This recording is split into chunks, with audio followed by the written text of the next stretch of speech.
Hello, you lovely Leelanders out there.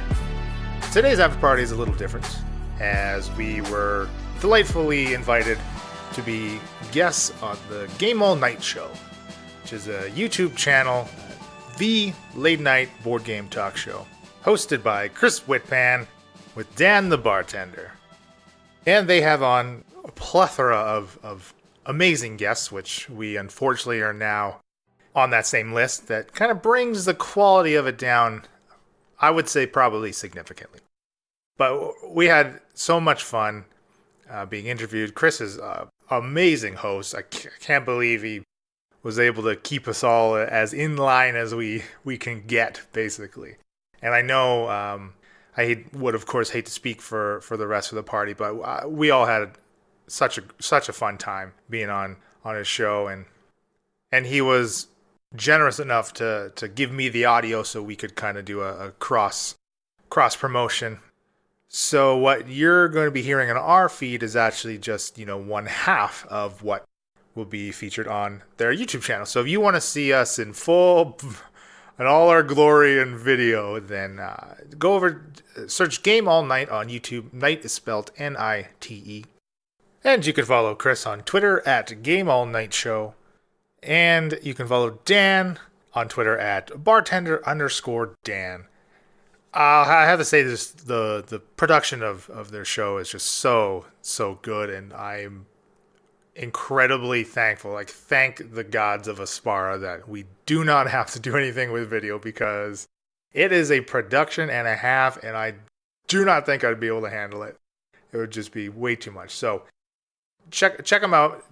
Great polish, such a fun time, and I hope you enjoy our little guest spot. Hello and welcome to Game All Nite, the audio show, episode number 63. This week I am joined by the entire cast of the Incorrigible Party.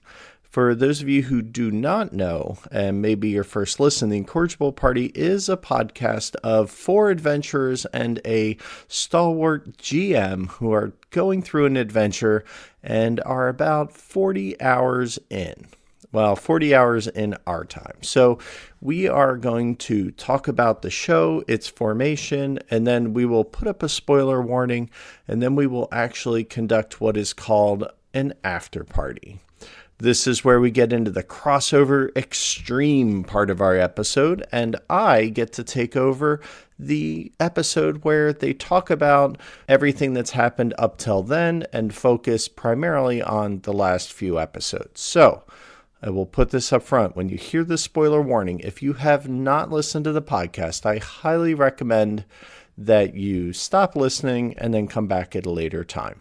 Actually, the feed should be in theirs as well, so if you do that and you listen to their show and you catch up, you should be able to get this show right then and there when it actually fits their timeline. So with that being said, the first two, points before the break are, spoiler free and a lot of fun. This crowd is hard to manage, but they were hysterical and I had a blast. So, if you haven't checked them out, feel free to follow them.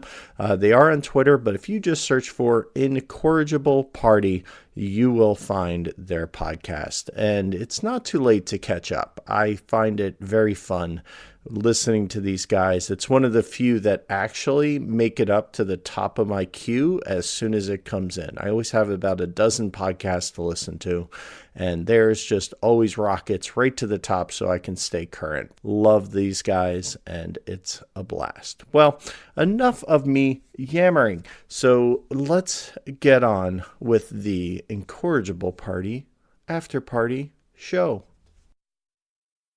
Welcome to Game All Nite.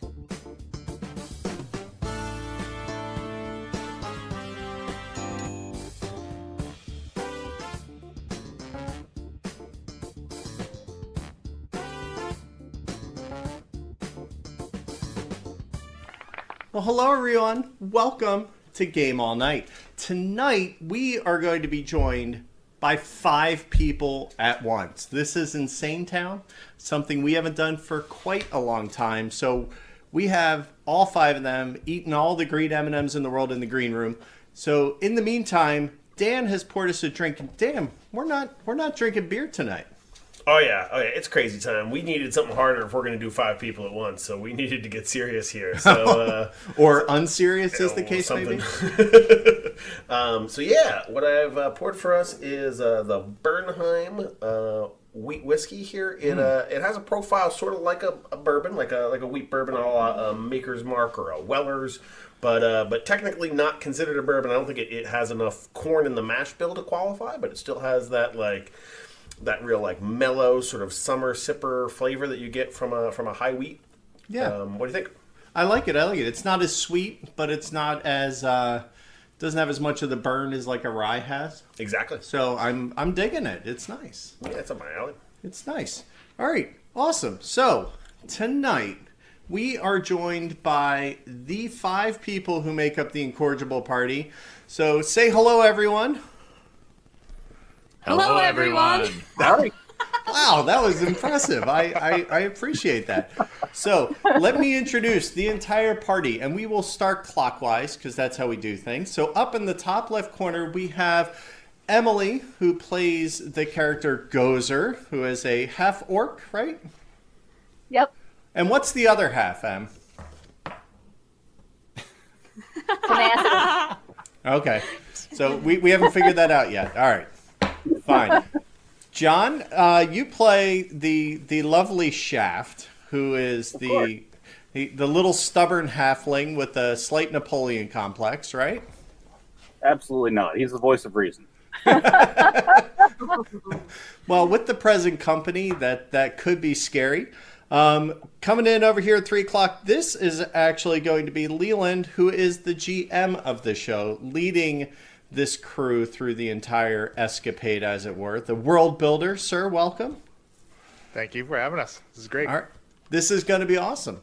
So then we also have Bill, who plays the sassy wizard Falzarin. Sassy. That's accurate. Sassy. And Elena, the even more sassy Bryn the elf. Elfling, half elf? Yes. What is it? Just dark elf? I'm an wood elf. I'm right. a wood elf, technically. Wood elf. Yeah. All right.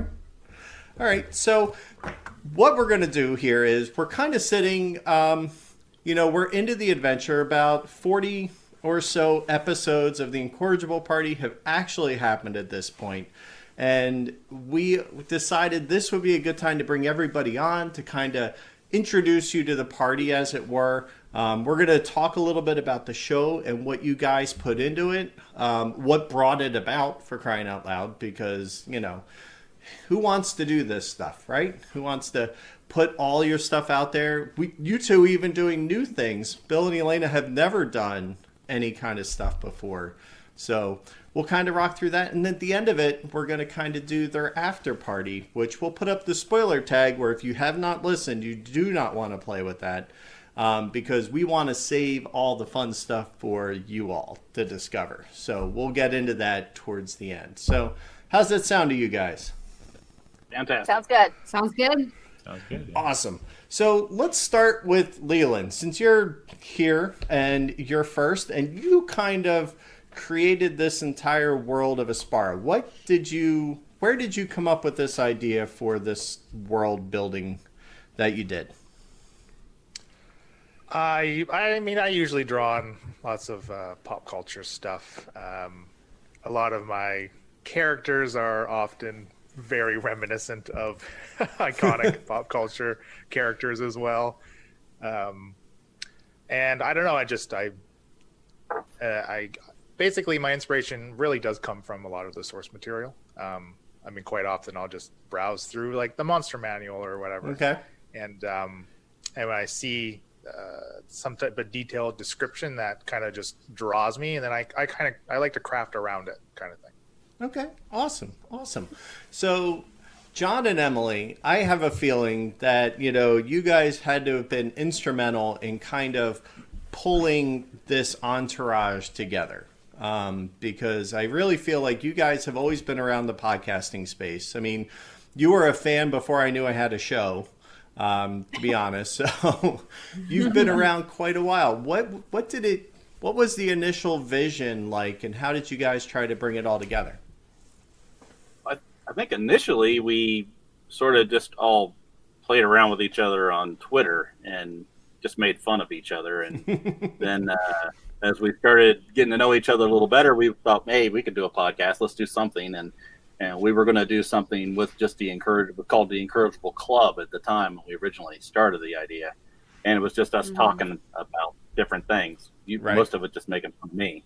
And we threw it together for a while to see how that would work out. And as we were talking, we decided, we started talking about D&D, and hey, wouldn't it be fun to play D&D like we're talking right now on, I think, Google Hangouts at the time.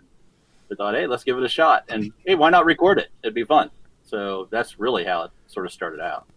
So that brings me to Elena and Bill. You guys are brand new and never did an adventure, to the point where at the beginning, if nobody's ever played, it's actually very nice because you get to learn a little bit more about the roles, and then Leland starts to back off with, telling you everything you should do, which dice to roll, which apparently, Bill still needs occasionally, but That's so true. The other part is that he can edit it out, right? So he still has to tell us, but which he doesn't always do. So what prompted you guys to want to jump into this? Because I know you have a very busy life outside of here, but what prompted you to say, you know what, let's do this whole adventure, and then let's record us noobs doing this at the same time?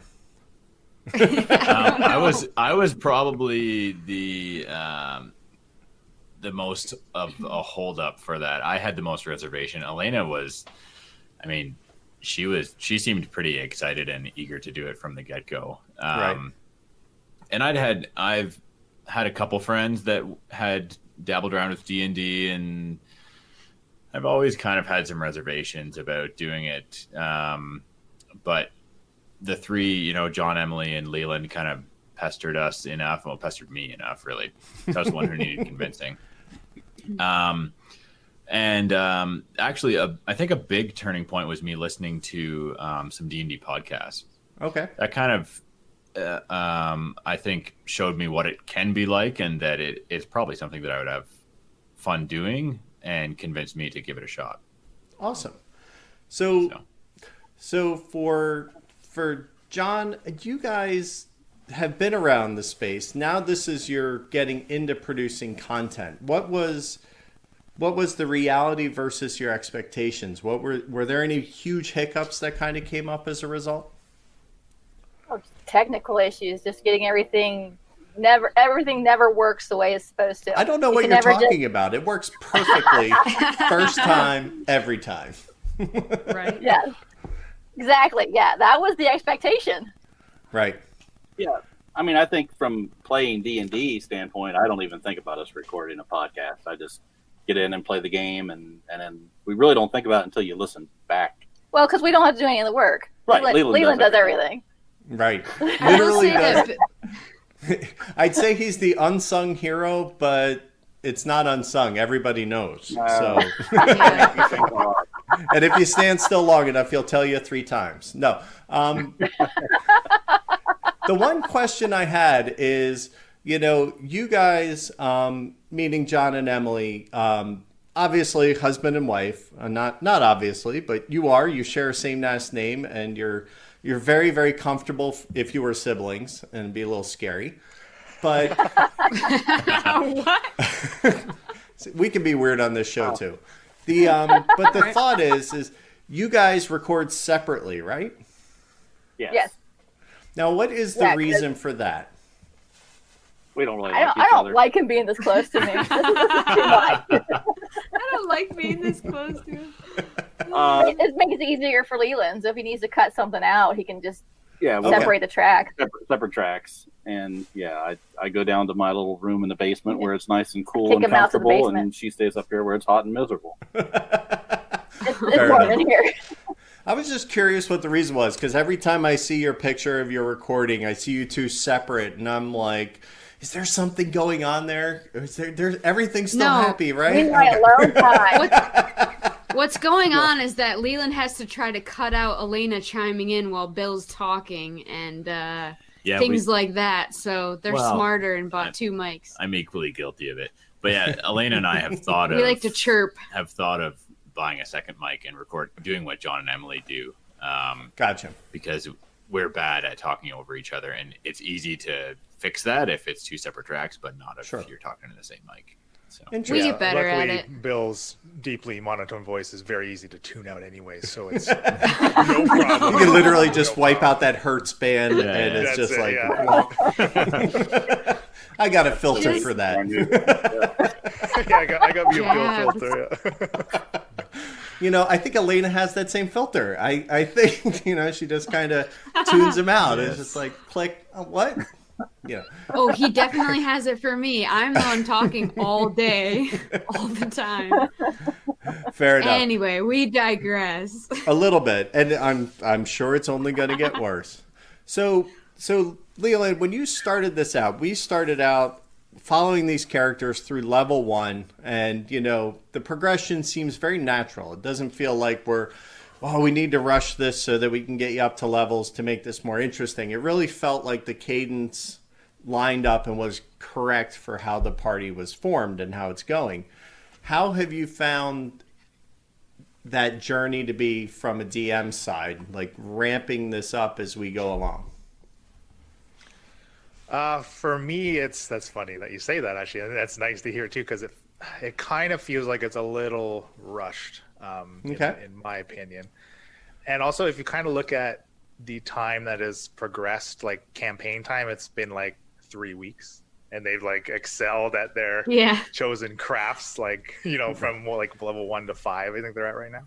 Yeah, and like somebody one-shotting things out of nowhere. Yeah, exactly. But it's also, I think, feels a little differently for us as we record in. Obviously, our recordings are longer than what an episode release is. Right. So it's less instances of recording and playing for us as episodes release. So that's probably also why it may feel a little more accelerated than what the listener may feel. Right. But I think that there's an important balance there to have showmanship and have, something that's nobody wants to listen to somebody throwing around magic missile and using mage hand as much as Bill liked it, at the beginning. Look, we need to play with this. We want to flip some levers and hear some switches. So it makes sense to kind of, move it along. But it's funny that you say it's only been 3 weeks, but poor Elena is like afraid her Amex due is about to come due soon and needs to get some treasure because she's got. I need some coin. Yeah. So, how has the journey felt for you all, being that you're new and you're coming into this? Did you find it hard to jump into Bill and Elaine, or did you find it very easy to kind of fall into it, or how was it initially? Well, we kind of touched on this earlier. John and Emily both said, we just play D&D and we forget there's a podcast. I think that Bill and I were very aware it was a podcast from the very beginning. We talked about this in an after party too. I think we've gotten better and more used to being like, okay, we don't have to be responsible for keeping the group together. Something like our characters don't really like each other that much. So no, they don't. We kept having this burden in the back of our minds of like, how do we keep us all together going in the same direction under the same goal? And I think that we were super aware of the podcast during those moments at the beginning. And we've just kind of let go of those reins a little bit and been like, well, Leland, we'll figure it out. Exactly. I mean, it can be a struggle. And so I need to know, Leland, how many curveballs do you field? Because to me, I mean, when I used to run campaigns and things, I mean, I was a kid. They were still like literally magazines at that point when we did this, and they felt very. You go into the tunnel, you do the thing. Here's the map, and you do this. But you're definitely running something that's a little more open-ended. How is that from a DM standpoint when you have people doing completely crazy, unpredictable things at any given time? it can be challenging, but that's what I enjoy the most about being the running the game. And it's John in particular is a player that likes to throw as many of those curveballs as he possibly What's your can. name? What's your name? Yeah.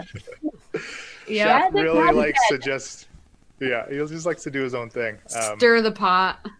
And I would say probably every like 3 or 4 episodes, it feels like something's come flying at my head that I have to either dodge or get a glove up and deal with somehow. And that's our show, right? That's exactly it. And we'll figure that out later. So John, let's be honest here. Are you just trying to be difficult, or is it just kind of your nature to get in there and just kind of say playing the when we do character? this? It just is difficult. I really try to play Shaft as I envisioned him, and I think we've had a lot of discussions off mic about why did you do that, and I would go back and go, well, this is the reason I think he would think this way, and I usually get people going, oh, so you weren't just being a Jerk. Right. It certainly comes off that way because we don't have the full story, and probably the only person who does is you and Leland. And even to that point, Leland might even know things about your character that you don't based on backstory. So when you all created your characters, how did you go about doing that? Because we weren't privy to that kind of concept. And I'll start with you, Em, since you kind of created you created a little ball of hot mess that's kind of wandering around with an axe with all this muscle and kind of doesn't know what to do with it all. So how did you come up with your character, and how much of it do you keep to yourself and how much do you give away? The second part's easy to answer. Most of it Right. I keep to myself. Is between Leland and I, and the others really don't know a lot about Gozer. She came about because I wanted to play a barbarian. Hadn't played a barbarian before. I liked the half orc. I've played that before, and that just seems like a good fit. Mm-hmm. I've never played evil before, so I thought that'll be interesting. It's hard. Right. Really hard to play an evil character and to remember I don't want to help these people unless it's going to help me. Okay. So just basically that, and then Leland and I just kind of worked together to come up with where she's from, kind of situation she came from, her home life, and I was like, well, she's got to be someone that's going to become an adventurer and become more than a normal person existing in this world. Right. So what's going to give her that drive and that motive? And that's how I came up with all of that. Interesting. So Elena, how did you decide that you wanted to be an elf? Was it just, they're cool. I like the ears. I can cosplay easily. You're short, so it works. Like, what's... I am short. When we did the character creation, I think it's actually on the recording. Bill and I both had a class picked out, but we forgot about race. So I was kind of like pointed the direction of the elf as far as like wanting a dex bonus and stuff. Honestly, That's how that came about. I had no thoughts until that episode where we created characters, and they were like, "You should be an elf." So I did. All right. And so coming back to you, Bill, what did you think was the wizard like versus what he ends up being to play? There has to be a difference, right? Like, this is what a wizard is, and this is what it ends up being. I mean, I come from like Lord of the Rings and that sort of stuff. Mm-hmm. That's I think was a big deciding factor in me wanting to be a wizard. So, he's more I kind of knew he was going to be squishy a little bit, but he starts out very squishy and not very powerful. That ramps up as you level up as a wizard in D&D. But yeah, I mean, What's that? Yeah. Gozer uses you as a punching bag. Yes, Absolutely. with Quite a a punching bit. bag that can't take very many hits. Yeah, so you say it he's wasn't not exactly. powerful, but there's like a solid 15 episodes where you don't even cast a leveled spell. So I think that's on you, buddy. Bill's stingy. But Mage Hand's interesting.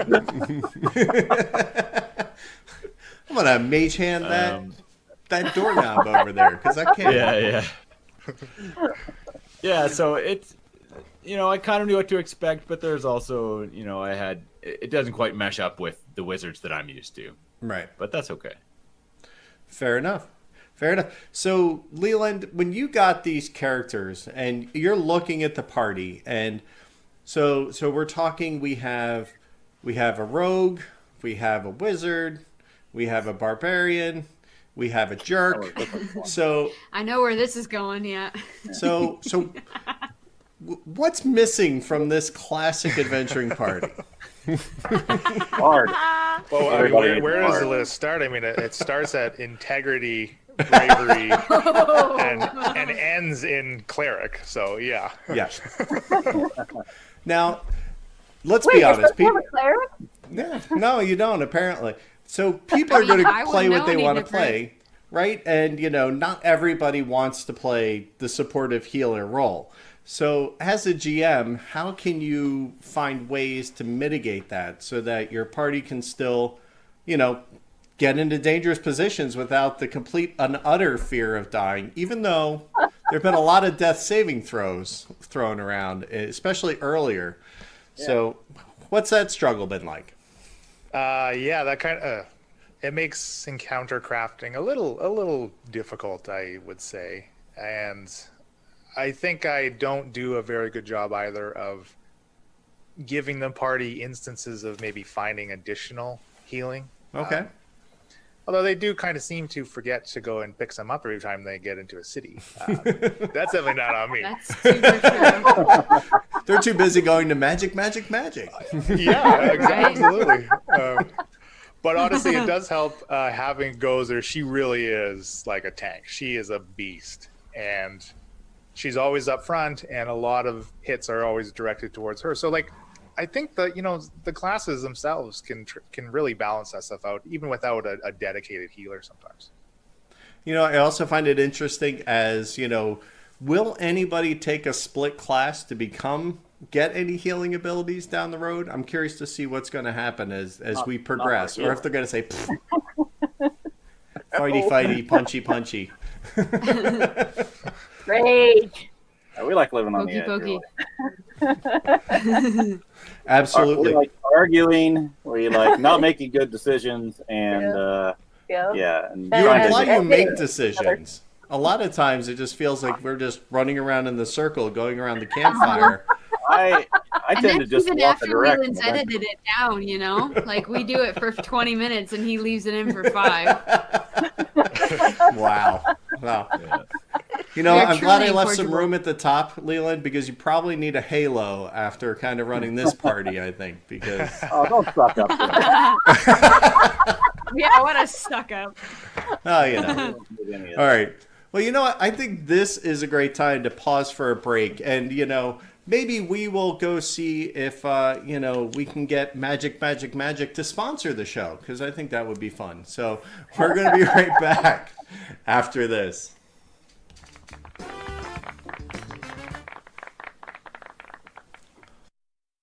Coming soon to a city near you, Magic!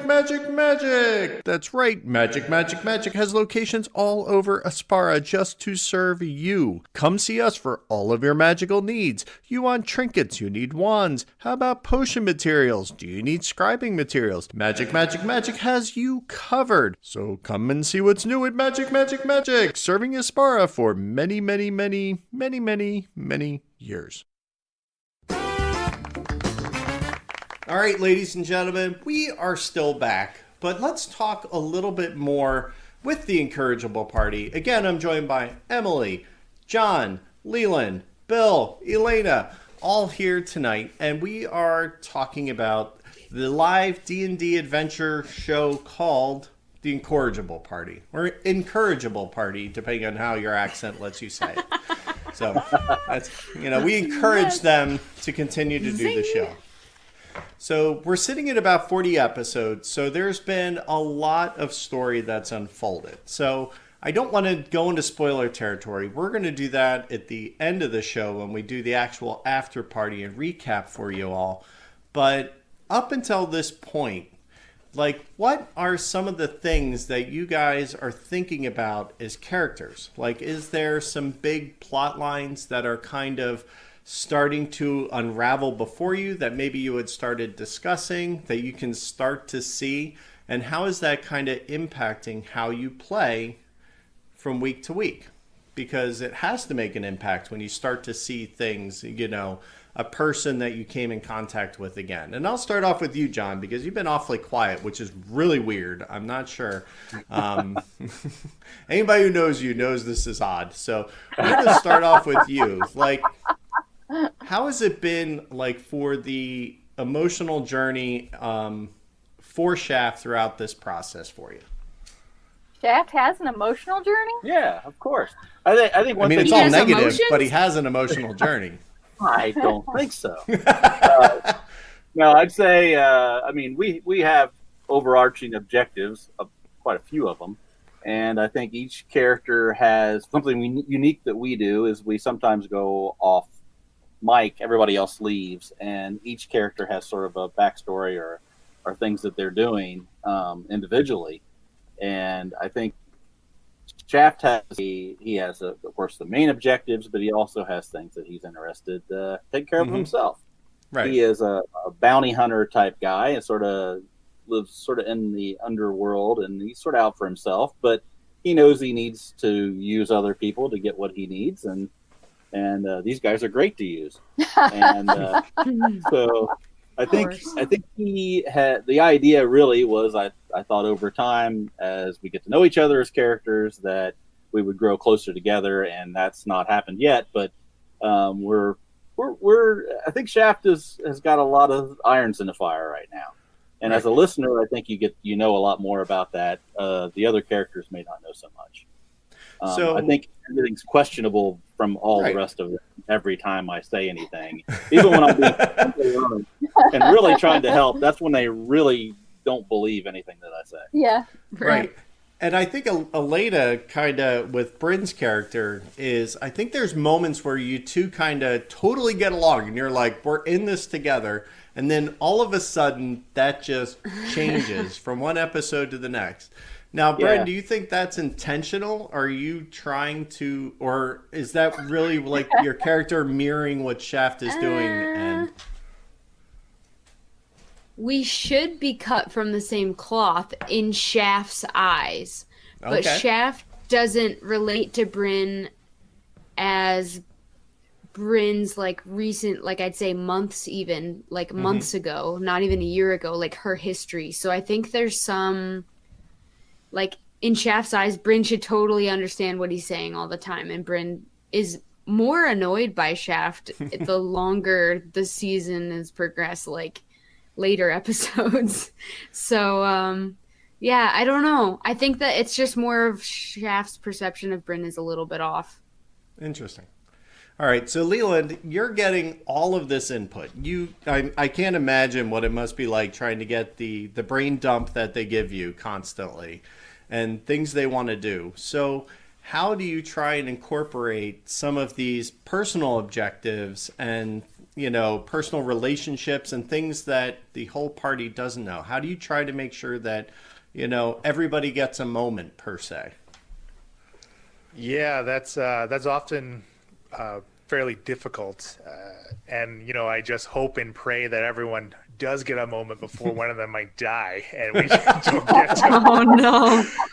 But so all of their characters, that was also that was a lot of part of the world building aspect as well for me, as I took a lot of the feedback from these characters and kind of their own histories and kind of was able to inject them into Aspara. So it's kind of almost seems like natural to be able to do it. And like this John loves to send me, every so often an extra little paragraph or two of tidbitty stuff. Hey, this could be cool. I was thinking about, and those are things that I love to get from the players. And at any opportunity I can get, I can inject those in where I feel like they kind of still make sense to the story and don't feel like you're kind of getting beat over the head with a particular character or character's backstory. So speaking of backstory, probably one of the more upfront ones, Emily, has been you. Your character's backstory kind of came out initially, at least your impetus for becoming the adventurer. The other stuff has obviously been very kind of close to the vest and held in secret, and we're seeing it dribble out throughout, the course of your adventure. How much do you put thought into how is the past affecting my character right now? Like, how much does that really factor into how you play? Everything that's happened very much affects the way that Gozer feels. She's got a lot of weight on her right now, without going into too much specifics. She's not in a good place. Mm-hmm. And for a half orc that grew up amongst orcs, that's really not good. So she's very much controlled by what has been going on and has been happening in her perception, what's been happening to her. Mm-hmm. So it's not that she's going out and causing these things. None of it's her fault, of course. It's all this stuff that's been happening to her, and she's trying within her limited capabilities to deal with the situation. Interesting. By beating stuff, yeah. Right. Well, I mean, her therapy is double-edged, so that's all. There's nothing wrong with that. So why does she not like Falzarin? Where does that come from? A weakling. He's so far not really proven himself to be a warrior. He's not worth her time. Okay. And the fact that she's pretty much saddled with him and he's there annoys her. Saddled with him. Right? You hear these? Come on, you got words back to that? Right. Yeah, one could look at it as stabbed with Falzarin or blessed by someone who's able to use Mage Hand repeatedly. Smack. just keep brain dusting Gozer. See how that works. So, Bill, that kind of does leave me to you, because your character is, probably, like, I can draw a line between most of the other characters and some similarities and some bonds that they may have. That doesn't really exist for your guy. He tends to be more of a lone wolf and a closed book, not trying to imply pun on spellbook or anything, but, now that you're actually learning how to copy and write, that's impressive. Thank you. But, how is it like playing this character who ends up who keeps building walls around himself? Because that's really what he's doing. Even though he tries to poke an olive branch over top every now and then, half sincerely at least. But how's that coming? Yeah, I think Falzarin isn't getting a lot from his other companions, and so he doesn't feel like sharing a lot about himself either. Okay. I think, in the right circumstances, he would be a lot more open. Mm-hmm. But I think he's surrounded by people that just kind of are hard to trust and hard to figure out what their goals are and what drives them. So I think he started out very, very naive and a lot more trusting, and has very quickly realized that, now that he's not on the island of Heraklion, this big world of Aspara is full of all sorts of different type of people who might not be exactly what they claim to be. So sounds like you just need a friend there, Falzy. Right. Yeah. Which actually brings me great. It does. He's got the burden of being the good guy. Right. It brings me over to you, Leland, because, one of the things you've done is, you have crafted NPCs. You've had both guests and normals, and ones you've created as well, who have tended to interact directly with Falzarin. Is that because you kind of sense that gap and it allows him to maybe have something in this world that he can relate to? Yeah, I never really maybe put it into words myself, but yeah, I think that kind of makes sense. Some of them I will say though, much like how Gozer feels, these particular NPCs may feel like he's an easy target for their own nefarious means. So that's definitely because he is. But also, like, that's also, I think, another way that I try to bring a bit more of Falzarin's backstory into the main campaign. As, like Bill mentioned, amongst the party themselves, he's not getting much help in that department. Cool. So let's see, some things coming up. So as we record this, you all are kind of getting ready because Elena, you are going to run a one-shot, if I'm not mistaken. Is that coming up soon? Emily is. Oh, Emily's running it. Okay. Yeah. So you're running the first one. There was some talk of Elena running one. There's potential. It's a lot of pressure. There's potential for me to DM for the first time, but I'm like extremely intimidated by the thought. So it's only everybody's fun that hinges on everything you say. I mean, I don't know what the pressure right? is. It just seems so scary. It like is. I've played I'm one super campaign nervous and one about it. character ever, and I'm gonna DM. Like it just, I've got the voices all on lock. Like I've got those down. I've got like a handful of voice options, but Can you maybe sometimes teach me that? Yeah, sometimes you learn. They all kind of end up sounding the same. Just saying. It's really hard to keep an accent up. But although I will say that the Leland women are something else. That's by far a highlight because they're all like breathy and vapey and like. And Blake Lakely. He's a guy. Blake Lakely. So you guys have also had a few special guest NPCs on. Now I know you haven't released the episode, but we just saw Mr. Bonacore popped on for a guest appearance. Who else have you had on the show? Yeah. We've had we've had Patrick Hillier. He was actually our first NPC guest. He kind of popped our NPC guest cherry. And who was after that? We had Mike McDonald. That was next, yeah. Mm-hmm. Yeah. And JT and Christy Wayland. Awesome.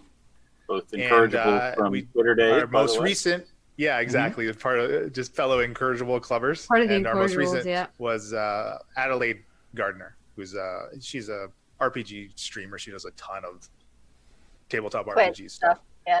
Right. She certainly hopped right in and felt very comfortable with her. She was good. Yeah, her little bag of tricks was kind of awesome, though, I have to say. That was... I liked her. She was a lot of fun. Pull people in from the board game world that, we all talk about board games a lot, but there is crossover there into the RPG world, and we're trying to get people to see that it's fun to, board gamers to see that it's fun, too. That's part of the reason we did the podcast, is to bring all of our friends that play board, and it's amazing. A lot of them have played RPGs in the past, and they just got away from it for a while, and they're happy to start getting back into it. I think it's one of those things that's hard, right? To jump back in, but with the ability of Google Hangouts and things like this, if you're up, you can probably find a game. You just need to set aside some time. True. So let's go around the horn real quick, and I want to ask each of you, what is some advice that you would give somebody who's starting out, either in a podcast or in even just basically running a D&D campaign or being in one? I'll let you kind of pick what you want to give, but I'll start with you, Em. What do you think would be some great advice you could give somebody that you wish you knew now, 40 episodes in? Oh gosh. So with starting a podcast, find somebody who's good at editing and willing to do it. Right? Yeah, find somebody else to do all the work. Step Find one. somebody else to do all the work. Don't worry too much about the fact that people are actually going to be listening to you. Just have fun, enjoy the process as you go, and I guess that's it. Just have fun. That's the goal, right? Because we're not putting this out to become Bill Gates. We're putting this out to have fun and to share. So, John, what's your advice for anybody who's doing anything? I always say don't get overwhelmed by the rules. I mean, when you look and you see the piles of D&D books and everything, you think it's going to be insurmountable, and a lot of preconceived notions that what kind of costume do I need to wear to our D&D adventure and things like that. Just go have a good time with your friends. Don't worry about it. You'll pick things up as you go. If you screw stuff up, that's fine. Just as long as you're having fun and you're telling a good story. We change rules and we make calls on the fly, and a lot of the reason we do that is to show people that it doesn't really matter. You're having a good time. Let's make the call and move on.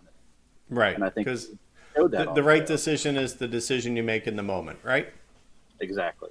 Excellent. For Leland, aside from saying yes to doing all the work, what is some advice to maybe a new GM or somebody who wants to maybe get a group together and run through this? I think that it would probably be best if you did have a decent handle on the rules.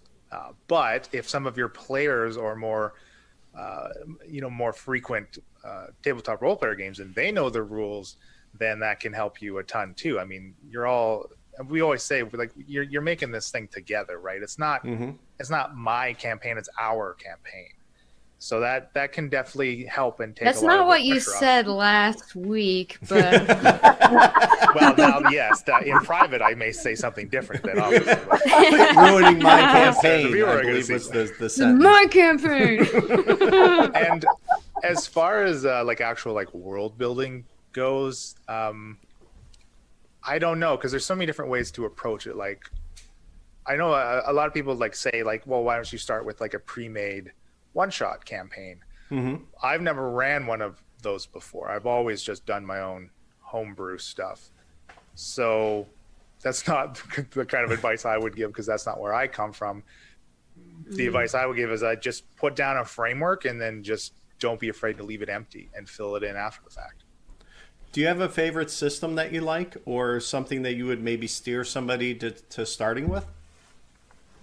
Well, I mean, 5e, of course. 5e is obviously huge right now, and it's just continuing to get bigger. But it's I think it's that way for its reason. It's incredibly accessible. There are a lot of rules, yes, but there are not a lot of finer details that are necessary to enjoy the experience, I think. Excellent. How about you, Bill? What advice would you give yourself from 40 episodes ago? Yeah. I think I was extremely nervous. Yeah. I was extremely nervous when we first started a podcast. Maybe more than anyone else. I don't know.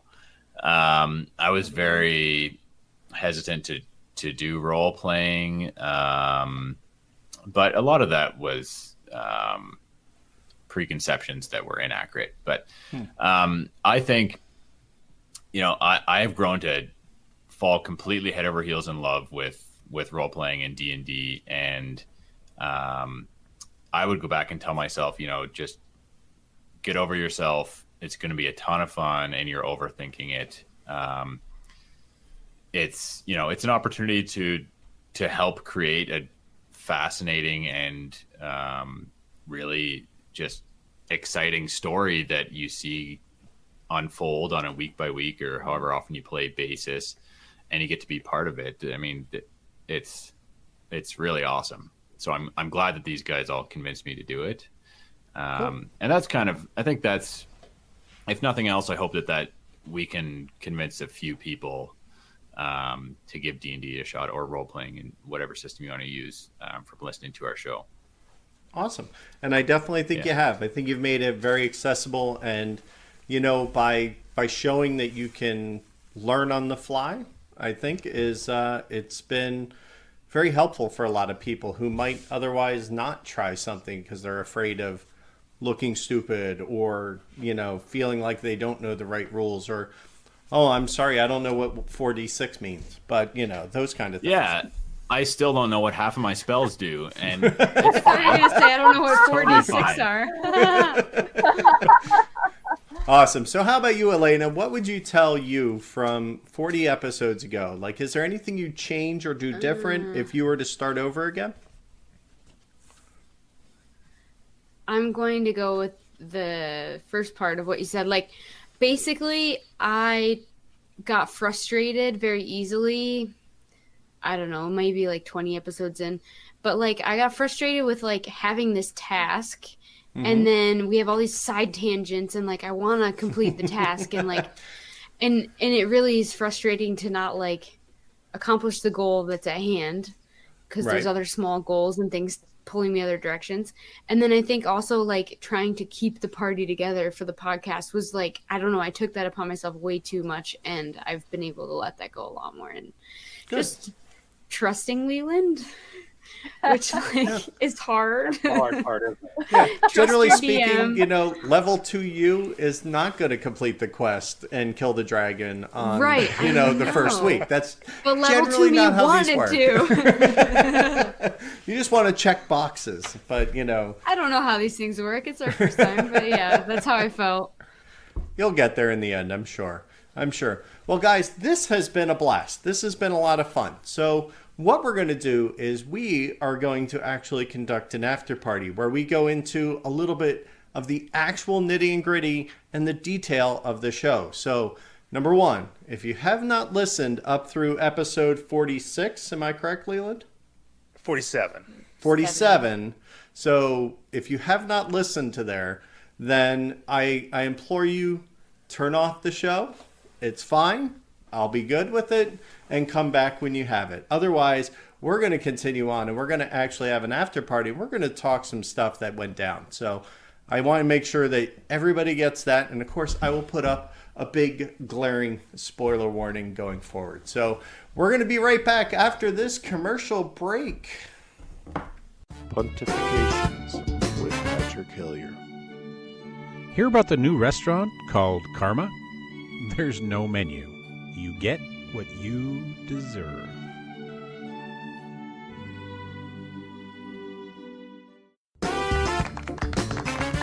All right, this is it. You've been warned. Adventurers, venture forth at your own risk. Peril, even. Peril.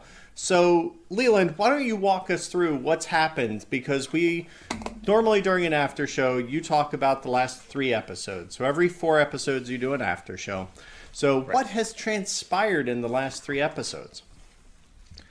Well, quickly summarizing, the party finally they made it to the city of Pisces, which was I was quite frankly surprised they got there as early as they did, and Falzern was able to rally them and kind of get there to his own means. Yeah, nothing better to do. Yeah. Even when they know what's in there, right? Yeah. But they basically were going to the city to get a boat so they could navigate this tainted lake kind of thing and kind of continue their investigation on that. But they ended up actually at the Jacked Eel, the famous Pisces tavern. So the Jacked Eel, I picture like an eel with like big arms, jacked, like something like a Navy SEAL would have if he was named after an eel. Yeah, exactly. Right. All right. And they were able to get some information on Erica, who Falzern needed to find. And they had a bit of a confrontation with her. And I don't think it went as well as Falzern wanted it to go. No. Did it, Falsey? Yeah, so that confrontation was kind of weird. I think we have to get back to that at some point. It was very awkward on the listener end to kind of go, what? Oh, okay. What did you think would happen? Like, knock, knock, knock. No. We mean we're here to kill you. Like, we prefer if you weren't around, period, anymore. There's no beating around the bush. We had a job to do. Let's just... Right? We did what we needed to do. Gozer and Brandon were going to kill her. But it was like a kid coming back for Halloween candy the 4th time. It's like, it was kind of like, It really was. it was like, look, kid, I'm on to you. I'm sorry. That's it. All right. So then we had that whole incident with blowing up her poor house. Yeah, she did manage to survive and get away. Mm-hmm. And Gozer took a nice little swan dive Yeah, she off did. of a 60-foot cliff. Not a cannonball. No, I it was survived. not very graceful. I'll And say there's the party kind of... you just got to go, what the hell are you doing? That was one of those times when It's the quickest way to get to her. She's getting away. Yeah, well, it didn't end up taking all that much damage either, so it wasn't that bad. Maybe I was a little lenient on you there. I think you were very lenient. I was You said expecting a your lot roll more was damage. low. You rolled the D6, right? Right. As per the falling damage rules, I did roll a D10 per 10 feet, so I did roll Or six. D10, yeah. 66. Sorry, a D6 per 10 feet. Did I say D10? Yeah. I rolled 66. But then you halved it. Rolled low. I did have it because she was going into water, and it wasn't too You took high. 7 points of damage. No. Yeah, I it's rolled- nothing. I know. I rolled 14 on That's a lot of ones. But anyway, so Gozer gets in the water, sees what must be Erica, potentially, is swimming out into the sea towards the infinite storm that plagues the coast of Pisces. And then the party kind of hatches a scheme to try to figure out whether or not they want to chase her or what. And Falzer manages to convince them to continue to help him. And luckily Again, for the nothing party, better to do. yeah, right. Yeah. Luckily for the party, they were Why able not? to procure some proper water transportation. Falzer Yeah. would have been fine with the rowboat going 5 miles out and then somehow diving down into the water. And hoping the rowboat will still be there when you get back. And Yeah, yeah. Daft, being the voice of reason, had to lay it all out for everybody. And then Well, I mean, all Leland has to do is talk about these crabs in front of Bryn, and she's like, I can steal it. Bryn was Let's itching go. to steal everything. She's like, I know. I can steal Bodie McBoatface over there, maniac. no problem. I got that. You just distract them. Because- Don't worry, no one sleeps on the boats in the middle of the docks at the end in the night anyway, right? Yeah. Like, right. Leland, what was going through your mind when she was talking about stealing boats? She's like, you're going to try and steal a whole boat. I did not know where she was going to put it or how she was going to move it. I don't know what she was she going to like pull a David Copperfield and bust up the mirrors and the smoke machine or something? I don't know what she was going to do. I don't think I knew what I was going to do. She's like, I can find I the was just keys gonna to the do boat. it. Don't worry, I got this. Yeah. And then, Gotta be then like a for some push reason, start, she'll right? A roll. push motor. Right. And here's the scary thing, right? Because, you know, she did go and do that with the crabs, right?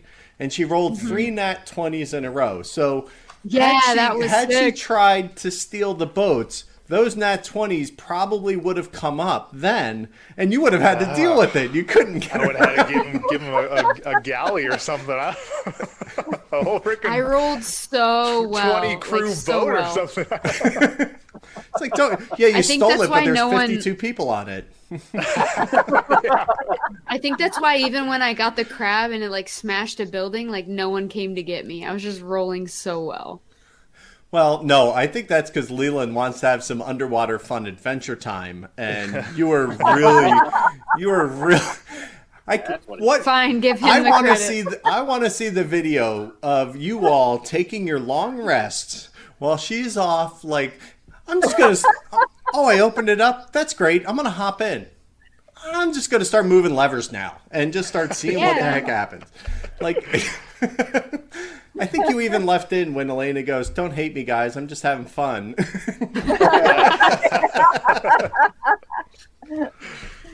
Probably. So what was going through your all mind while she's off doing this? Were you guys like going crazy? Did you even know about it? How did you play we were that? going to be captured, and we were all going to go Yeah. in front of the mayor. Here and we kill go her. again. Yeah. Those damn mayors. They're the She is worst. pretty damn stealthy, though, so I felt pretty comfortable she would be able to hide if something went terribly wrong. All right. The other thing about Shaft was trying to just go to Erica and take care of her so that Falzarin would think it's done and dealt with, right? You said you thought it would be like a quick thing, like, oh, you blew up her house, she's gone. All right, time to go figure out this goo stuff. Like, if there wasn't a damn back door that went out into the ocean, she would have fell off into the burning pile, and we would have just left. And I would have said, "Job done, Falzer, and let's go do our next thing." And no, that wasn't possible. We had to. That's what you were hoping for. Yeah. They would have let you just leave anyway. It looked like, I mean, it was a fireball that blew the house pretty much to. Right, but I mean, I even said in the episode, it's not dead till you see it dead. Right. So, True. Till you see the body. So, Bill, you gave people fireball beads. What are you thinking? Well, Like, I mean, I definitely know Leland was surprised when you did this. He's like, "You're doing what now?" Mike's Well, Jabrin and Gozer, like, think- oh man. there was a bit of surprise and a bit of terror when I handed out a bunch of fireball beads to the rest of the party on Leland's part. Yeah, I mean, that was part of me bartering with them to help me finish the job, I guess. Yeah. I don't know, that there's not much in it for them to. How'd you know Gozer wouldn't use it against you? I didn't. I didn't even think of that. Oh my goodness. Well, With his own fireball bead. I would argue that if he hadn't actually used one in front of you all, that is a real possibility, though. Yeah. Like, Gozer would have legit. had to Like, try I think it Gozer out would have to said, Stupid make thing. You sure. wouldn't have known. Yeah, she right, wouldn't have like known you how used the strong it arcanic was. hand on you, and it did nothing. I'm sure you'd be like, "This won't do anything." Exactly. Yeah.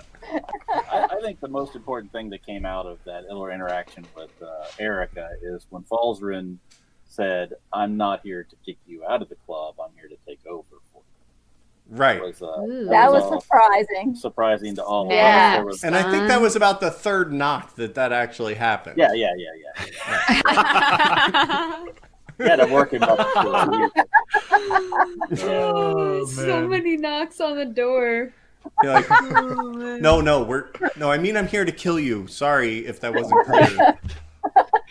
I think Chad I was did that. hoping she'd just bow out gracefully. So I think off mic, Leland mentioned this. Like, Bill chose, and you asked him to clarify where to place, like, where he was throwing the fireball. Right. And he said the door, and you're like, "You sure? Okay." Because afterwards, like, on a part where we're just chatting and, you know, taking a break, you're like, "I thought for sure you'd throw it in a window." I did, yes. What would be the implications of throwing it in the window versus the door? Well, because he just kind of threw it at the base of the building, and Erica basically had the building as cover. But if it went Yeah. through a window inside of it, it would have been right next to her. So Mechanically, something she could have s- turned out a little differently. She had full cover, wouldn't she have?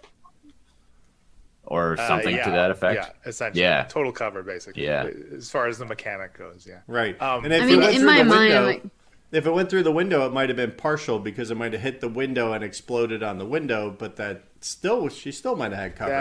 That's true. That's true. Yeah. It Well, all you know, depends. at the very least, it might have prevented her from being able to escape the way she did. Right.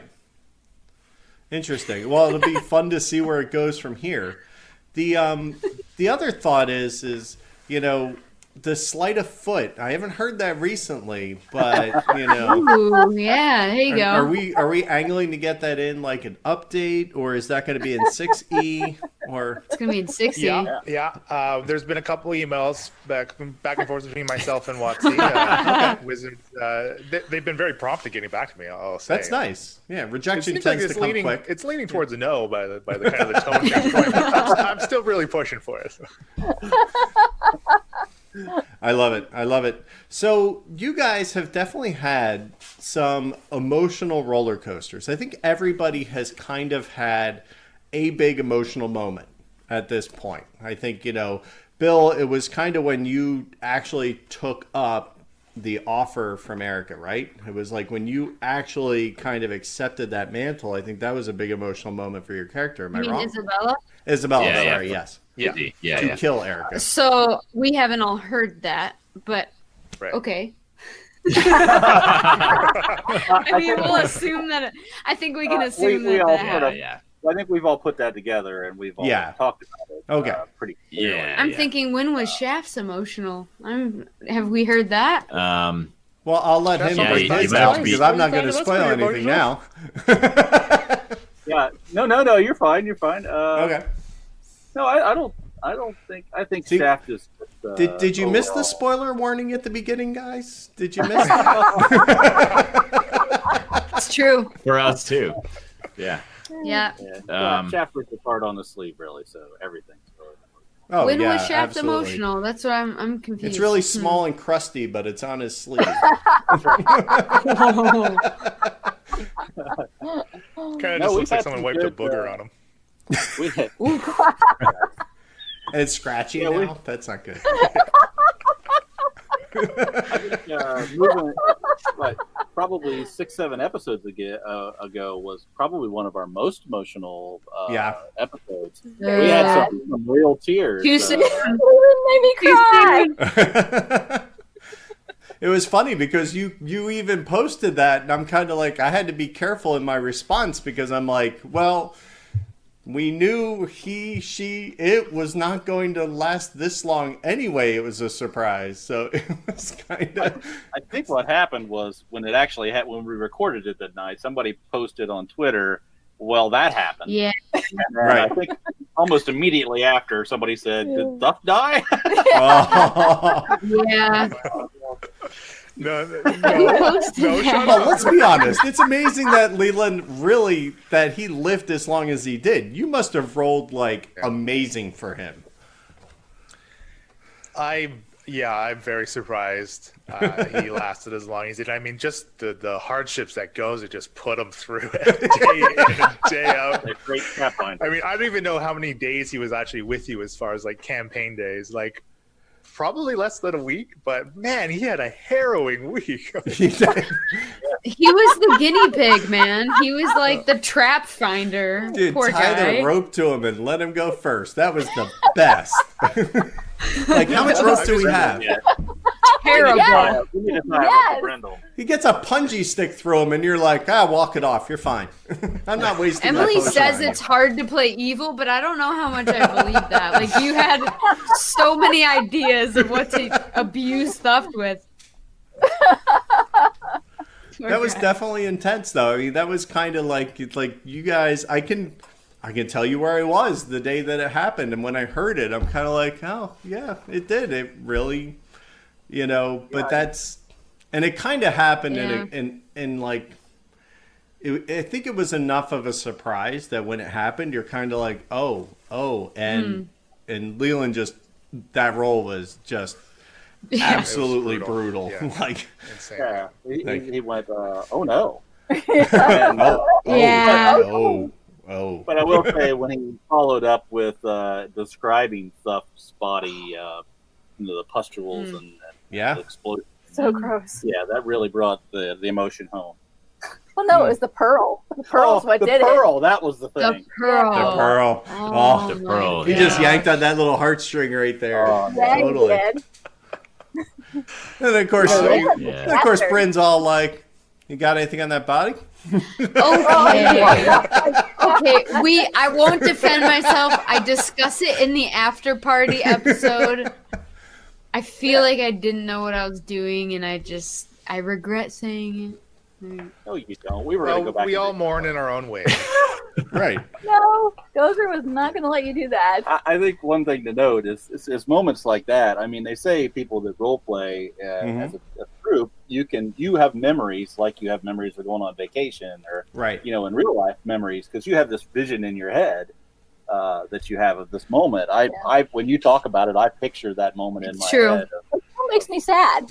Yeah, and so there was some real emotion. She had a hard time going to sleep that night. Which I think this is a great time to ask Leland, do we have any do we have any questions from the Peanut Gallery or any of the listeners that might be germane to this particular conversation? Well, there is kind of a question from Mike Caldwell. He's a frequent questioner of the podcast. He's got a specific one for Elena. He says, in a recent after party, Elena mentioned that Bryn was a bit sassy in the upcoming episodes. I was surprised at just how moody she was, even before her vision and the handprint left on her leather armor. She has seemed to be in a bad mood for the past 6 episodes, give or take. So, question for Elena: Did you listen to any parts of an episode where you were off mic, or was this sudden depression inspired by something you intentionally brought to Bryn's character? Ooh, that's a lot of questions. That's more than I ask. Okay, the moodiness, like the sassy moodiness, was because, again, like I kind of talked about how I'm trying to let go of keeping the party together. Bryn is like, okay, so if I'm going to go on all these side tangents, there's got to be something in it for me. And I literally have nothing to show for it. We are no richer, no magical items, any of the stuff that was quote unquote promised. So I think that was the sassiness. I had maybe mentioned something to Leland, and then there was something put into works, but I didn't know that it would come to me in the vision like it did, which is awesome because Leland does a really good job of like incorporating it in a way that you might not expect. And so in character, my response was real and authentic in that moment because I didn't like, I kind of knew where it was like pointing, what it is and was pointing towards, because you still don't really know. But it was like totally caught me off guard, and it was really cool. So good job, Leland. Awesome. But yeah, I don't know. So just generally crying for no reason is kind of what I'm taking away from that. Crying. Well, you guys as listeners would know about Ciari, correct? So you would know about my friend and her death, and that wasn't that long ago. Right. And like, in the wake of like all these different side tangents and battles, and my handprint is on a contract for something, you know, like Bryn is all of a sudden like, oh, should I be caring about this? Because she's covered in the black slime and things like that. Like Bryn beforehand was like, why do I care about this? I don't care about this. I'm supposed to be taking care of these towers. Right. So I think it kind of brings her back into the story and gives her something to care about. Mm-hmm. So instead of just being sneaky. Yeah, and I think the crying was a reaction that I had that was like, everyone might be surprised and be like, what's her deal? But like, I might get away with not being asked about it, which kind of happened. And also show another side of her. Like, she's not all tough. Like, I don't know. She's chaotic neutral, okay? She's not evil. Yeah. I think my favorite line from that series of episodes was Bryn just all sniffly and it's, I'm sneaky, I have my magic bow. Oh, I just love it. Oh, it's so good. It covers sniffles with a +1. It's fine. It was like... It was for sure to date like my most fun role playing. 100%. Like, I felt like... Ask Bill, I was actually tearing up, and it was kind of fun. I don't know. I felt like I was actually acting, so it was good. I just let go. I forgot anyone was listening. Yeah, all of us, Leland, even on this side, it was really awkward. It was almost as awkward as the third knock. Let's be honest. I mean, the third knock. Oh, such a good nickname. Such a good I wish I nickname. had called the episode that. Man, Chris, I gotta The send you third these knock. episodes ahead of time. So Yeah. get it on the title action. Good maybe question, she'll Mike. understand Thanks. it if I phrase it this way. I don't know.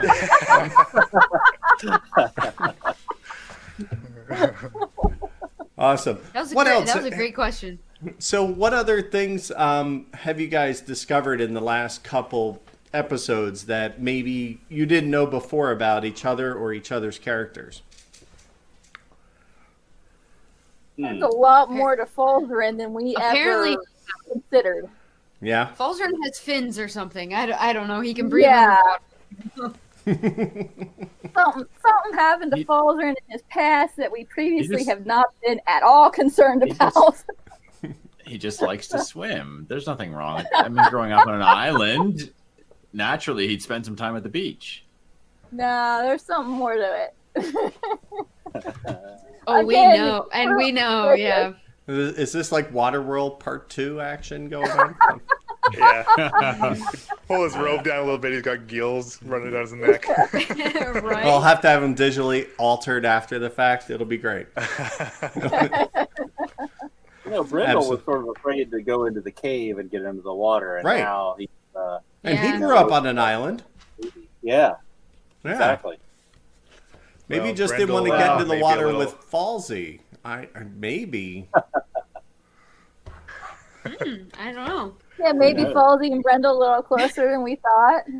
Maybe. The running joke is that Brendel's the next to go. He's just a mess. No, he's not. Yeah, No, those are he's so not. killing Brendel. He's a goner. twitchy and useless. But he's your healer, guys. Come on. You needed one. You were provided. Oh, no. Not really, though. Look, nobody could have saved Thuff. Get over it. It's not going to happen. Thank you. Thank you. That roll was ridiculous. That was... I mean, as far as Brendel's You concerned, he weren't there. saved Gozer. I mean, she's still kicking. So Right. Right. Exactly. Yeah. Gozer saved Oh, it's Gozer. starting to come back. I think as far as he knows, you're not showing any more symptoms. You haven't punched him How far he lately. I think he does keep a couple more steps back typically now. He's not willing Yeah. to get us closer. Yeah, just out of axe reach. He's a quick learner. Yeah. No, I'd say, I think, Falzern and I had some moments recently, and I think we've become a lot closer friends. Wouldn't you agree, Falzern? I guess think we we're- haven't heard those. All right. Yeah. He's not so quick to back you up on that. I think Falzern I think wants. we've said in after parties that Falzern feels that Shaft is the most trustworthy of the bunch. That's Yeah. what I say. Well, yeah. Falzern and Bill have different opinions, but Right? Correct. yeah, no, that's true. Based on interactions we've had, that Shaft has pretty much always followed through with what he said, and most things have been at face value. Turned out to be what they were supposed to turn out to be with Shaft. So Exactly. Falzern, probably out of anyone. That is so it's ambiguous. just a commentary on how bad Falzern is at judging people's character, but We're in the spoiler section. Are Emily and I allowed to hear what happened? What's this bonding experience? don't worry about it. Does it have to do with a certain friend in common? I'm thinking it's your Yeah, friend that you have in common. We're all friends with Thuft. Mm. We're all friends with Thuft. All right. We're big capital W. Yeah. Awesome. So is there any fun hijinks expected ahead? Like what are some things that we should maybe tune in for the next couple weeks? Is there anything we want to, who's getting their moment? What's coming up? Oh my. How many well, episodes as ahead? we no. mentioned, We our next can't MPC guest say. is Stephen Bonacore of Stronghold Games. Awesome. That's a great episode. I'm sure everyone will Yep. enjoy that.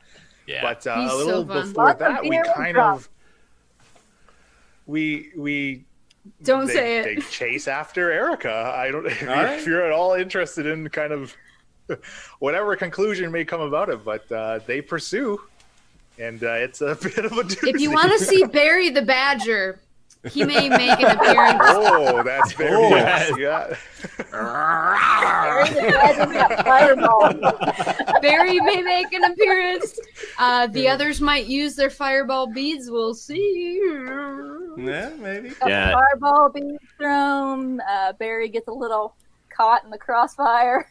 Yeah. Brendel is useless. Roasted Brendel badger. is Oh, useless. Brendel is so useless. What Brendel Brendel didn't shoots tell you is that firebolts he's of only level sparklers. 1, so he can heal 1d4. He can't bear the damn I don't know. glasses. Maybe there's a shipwreck or two All right. in play. Yeah, Awesome. we'll see. Yeah. Some Awesome. exciting episodes for sure. I will say actually kind of a Game All Night exclusive for Ooh. Emily's one shot coming up. I have my character pretty well fleshed out. I think I could probably spoil. I'm playing Ooh. a goblin fighter rogue wizard with a French accent. Named Jacques. Jacques. Yes. Oh, that sounds I'm I'm amazing. excited to hear Leland play for once, you know? Like, it's going to be good. Yeah. Yeah, it'll be fun. It'll be fun. Awesome! I can't I'm wait to nervous hear that. I about think that. that'll be a fun change of pace. That'll be I enjoyable. think I so, may too. or may not be a bard that just quotes, you know, the divas of our time, you know? So, Just maybe. the We'll see. one who can only speak in John Lennon lyrics, like the only. Yeah, thing I'm you can only going to say. speak in... I won't limit myself to John Lennon, but I Elena's will more like only speak in lyrics. Backstreet Boys, NSYNC and Spice Girls, Beyonce, you know. Yeah. I'm sorry. Yeah. I'm sorry, Will. But- That's fine. We want to attract more listeners. Oh, I'm a millennial, okay, Chris? Come on. It's okay. It's What do okay. you I don't expect? judge. I don't judge. So young, Okay. Chris. There's something they say, and I'm like, you guys are so young. Yeah, Very. we won't go there. We remember first edition. Let's just saying. Oof, Amen. that's a long time ago. Yes.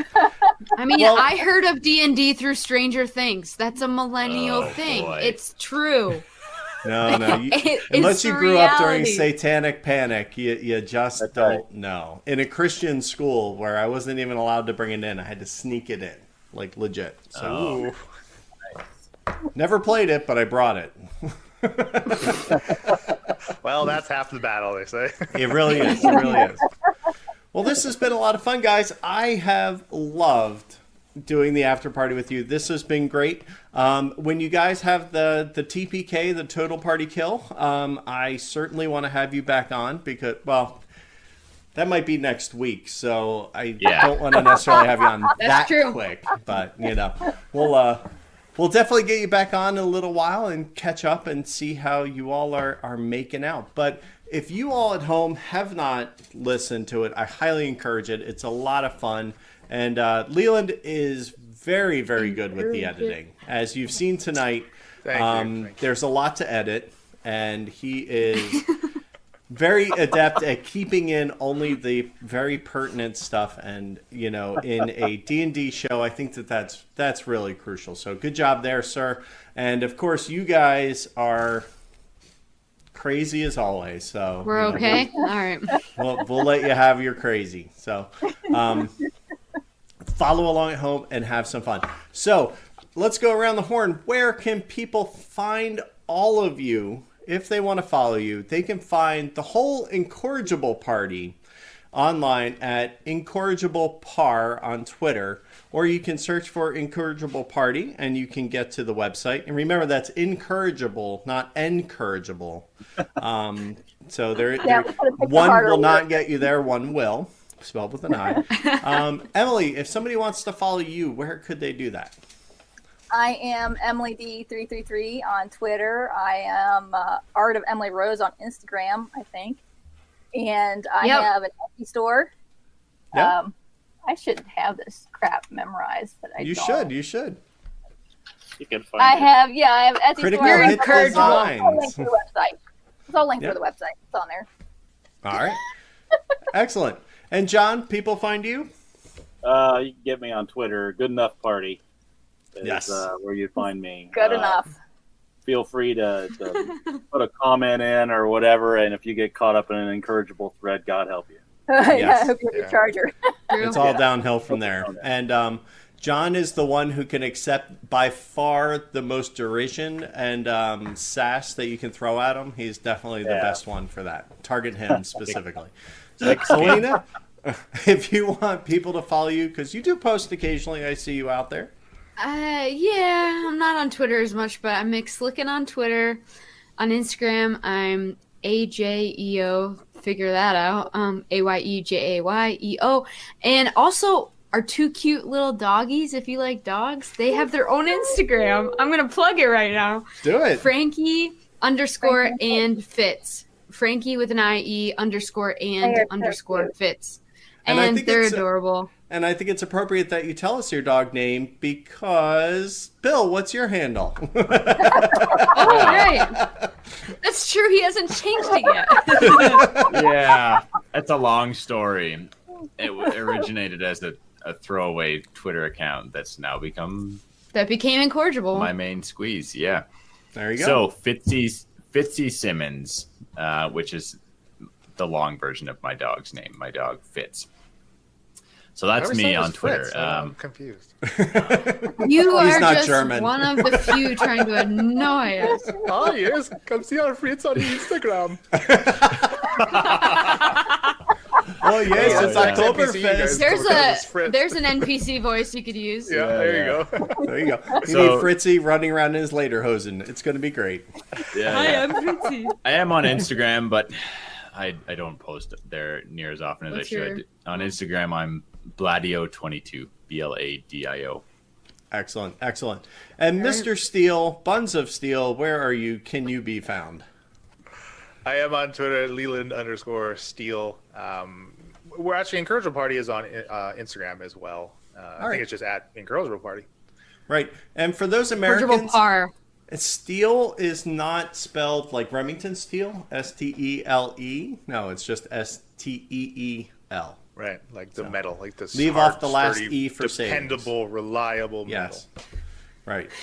Yeah, why did you do that? Outstanding. This has been a lot of fun. I think we need to have you back next week to play a quick game. What do you guys think? Absolutely. You up for it? Oof. Yeah, let's do it. All right. All right. So please remember Only if I can win. You need to remember the exact clothing you're wearing, because in a week's time, and this is exactly what we need it to look like, so we have continuity. All right. Fair enough. I am much appreciated about continuity. All right, excellent. So we'll see you next week, and be sure you guys role play the crap out of it when you game all night. Good night. Thanks for watching this week's episode. Join us next week when we play a game with the guest. If you enjoy our content, please consider supporting us on Patreon. Be sure to follow us on all forms of social media. Twitter, Instagram, and Facebook are the best ways possible. Simply find us by searching for Game All Nite Show. And of course, check out our website at gameallniteshow.com. This Week and Each Week is made possible through the generous support of donors like these. Be sure to subscribe below and check out our latest videos.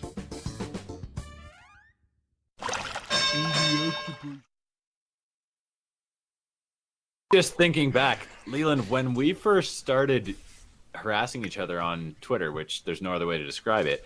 Like, chime in whenever you want, Dan. He's like, I can get Sorry, a word Dan. in edgewise. These guys are ridiculous. Because what the show really needed was a seventh voice. I was trying to remember my outfit for next week. I didn't realize we were playing this right now. No. I was trying to remember my outfit. My name is Chris Whiphand, and I've been the host of Game All Nite. You can find us all over the internet and check out our show where we interview guests from all around the board gaming industry, from artists to concept designers to publishers, producers, online content creators, designers, you name it, I try to have them on our show. So if you want to give us a look, you can find us everywhere at gameallniteshow.com. And don't forget to spell night, N-I-T-E, because we can't spell. Or that's the only thing that was available. So check us out, and thanks for letting me invade your episode of the Incorrigible Party After Party.